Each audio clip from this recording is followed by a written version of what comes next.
Violence in Hong Kong intensified overnight after students barricaded themselves inside a college. For days, demonstrators blocked police from entering the campus at Polytechnic University. Now people are desperate to get out. Protesters in Hong Kong want the city to have full democracy and more freedom.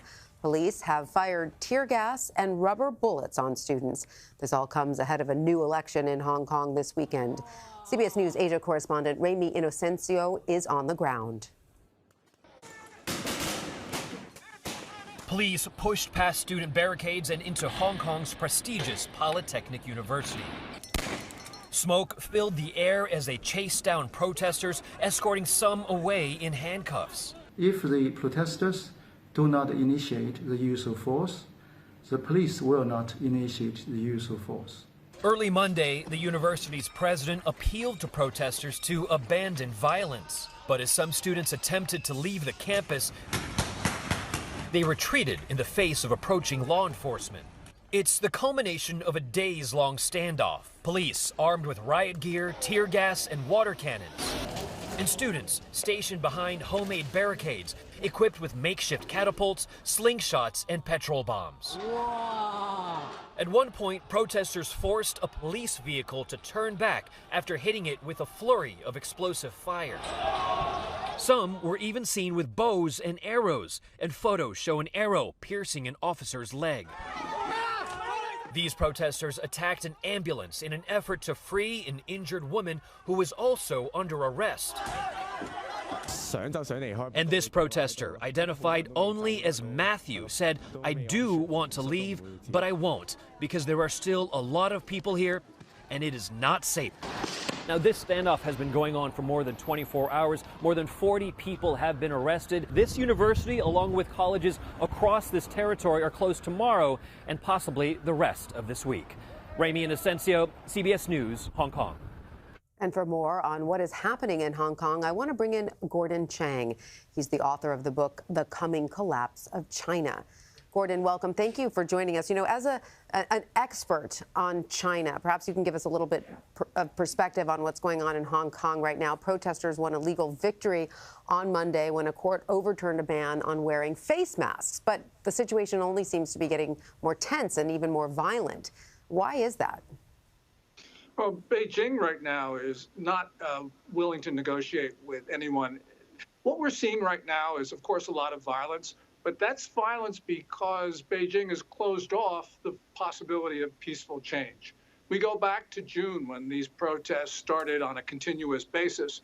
And essentially, Carrie Lam, the Hong Kong chief executive, the top political official in Hong Kong, was intransigent. And she was not because of her own desire, but because Beijing forced her to. So that's why we've been seeing these protests go on for more than 5 months. Every time that there's sort of a fatigue on the part of the people in Hong Kong, Beijing will do something to enrage them. And that's why these protests have gone on for so long. And there are local district council elections in Hong Kong set for this weekend.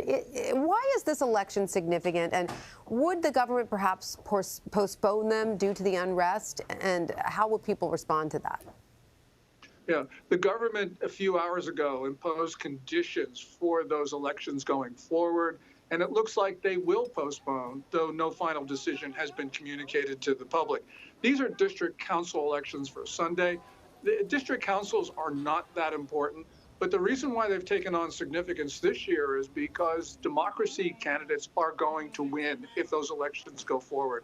And I don't think China wants that. So if these elections indeed are canceled, we'll probably see even more protests, going back to what I mentioned before, and that is every time the young protesters clad in black lose support, Beijing will do something, and postponing or canceling the district council elections will give them more fuel to the fire. You know, last month, President Trump said that he thought the Hong Kong situation would, quote, take care of itself. Clearly it hasn't. So does the U.S. have a responsibility to get involved in this situation? And if so, how? Well, actually, it's Britain has the responsibility to get involved because Britain was the former colonial master. And in the 1984 Sino-British Joint Declaration, China and Britain agreed about how Hong Kong would be governed for 50 years from 1997, when Britain handed over, as they say, Hong Kong to China. But the U.S. has many interests involved here. And one of them is that there's sanctions on China that we have. There are special exemptions for Hong Kong because we believe that Hong Kong is governed autonomously. Obviously, we've seen over the last 5 months it is not. And so it's important for us to repeal those exemptions. Right today, the Senate is going to consider the Hong Kong Human Rights and Democracy Act of 2019, and that is supposed to subject these special exemptions for Hong Kong to annual review. And so I think that we need to have that in place in order to look at this on a year-by-year basis. And you say the UK has a responsibility here. What have they done so far other than criticize the way the Chinese government has been handling Hong Kong? They haven't really done anything beyond that, correct? You're absolutely correct about that. I mean, we've had a number of statements from Britain, but no action behind it. And that's why I think it's up to the United States to do more. President Trump has talked about this, especially at the UN General Assembly meeting in September and on a few other occasions. But we need to do more because obviously China's not listening. You know, China is intent on using force, maybe not deadly force, but force nonetheless, as we've seen over the last couple of weeks. And so we need to prevent what is clearly going to be a tragedy unless the U.S. gets involved in a direct way. All right. Now, while we are on the subject of China, which I could talk to you about all day, and unfortunately we don't have that much time, I want to ask you about the New York Times report that published over 400 pages of leaked Chinese government documents on the mass detention of Muslims. What stood out to you from this leaked intelligence? I mean, I think it clearly shows that there are some within the Chinese government who are uncomfortable with this policy, correct?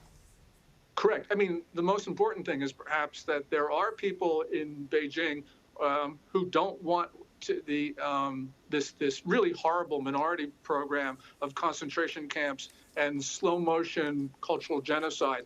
And that's why these documents were released. The other thing that's noticeable about these is the direct involvement of Xi Jinping, the Chinese ruler, who actually started the ball rolling in terms of getting these concentration camps in place. That's very clear from his 4 speeches that are released in these documents and from other comments he's made. So the responsibility for what are crimes against humanity goes to the top of the Chinese political system. All right. Well, Gordon Chang, we thank you so much for sharing your expertise on this subject with us. Thank you so much. Thank you, Tanya.